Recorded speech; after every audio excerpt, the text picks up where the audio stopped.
Hello, আসসালামু আলাইকুম সকলকে। আমরা সবাই মজো খাচ্ছি। তো মজো আমরা ভাবছি যে মজো খেলেই বুঝি ফিলিস্তিনকে সহযোগিতা করা হয়। আসলে ব্যাপারটা এরকম না।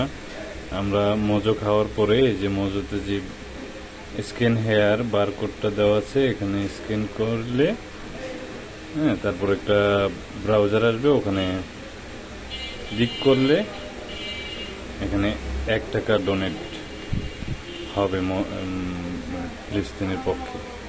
ব্যাপারটা এরকম, আমরা মজো খেলেই ফিলিস্তিনকে ডোনেট করা হয় না। এখানে একটু কাজ আছে, এটা করতে হবে।